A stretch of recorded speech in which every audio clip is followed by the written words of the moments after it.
Hi friends, ఈరోజు అయితే విఘ్నేశ్వరుడు గుడికి వచ్చేసామండి. విఘ్నాన్ని తొలగించే విఘ్నేశ్వరుడు గుడికి వచ్చాము మనకి ఈ గుడి వచ్చేసి భద్రాద్రి కొత్తగూడెం డిస్టిక్ పాల్వంచ మండలంలో ఉందండి. హైవే రోడ్డు పక్కనే ఉంటుంది ఈ గుడి. చాలా ప్రశాంతంగా ఉందండి, చాలా చక్కగా ఉంది, చాలా నీట్గా ఉందండి, చాలా ప్రశాంతంగా ఉందండి. నా ఛానల్ కొత్తగా చూసేవారైతే నా ఛానల్ సబ్స్క్రైబ్ చేసుకోండి, లైక్ చేయటం అయితే మర్చిపోమాకండి ఫ్రెండ్స్.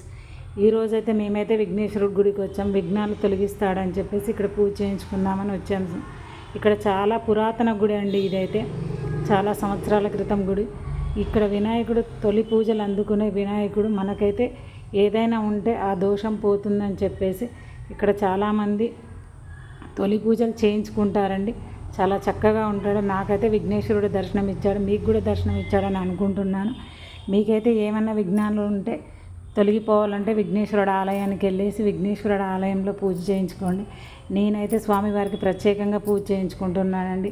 సిద్ధి బుద్ధి సమేతగా మనకు దర్శనం ఇస్తాడండి. ఇక్కడైతే స్వామివారు చాలా చక్కగా ఉంటాడండి. స్వామివారు చాలా ప్రశాంతంగా ఉంటుంది. గుడికి వచ్చేది మన ప్రశాంతత కోసమే కదా.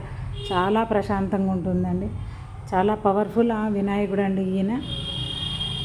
రోజు స్వామివారికి అలంకరణ చాలా చక్కగా చేస్తారండి. ఇక్కడ అయ్యగారు కూడా చాలా నీట్గా చక్కగా చేస్తాడు. చాలా ప్రశాంతంగా ఉంటుందండి. అదిగోండి అలంకరణ చేస్తున్నారు లిల్లీ పూల మాలతో.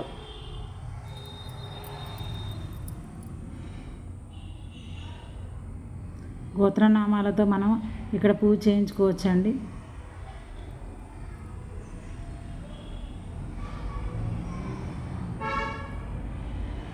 ఓం గణేశాయ నమః.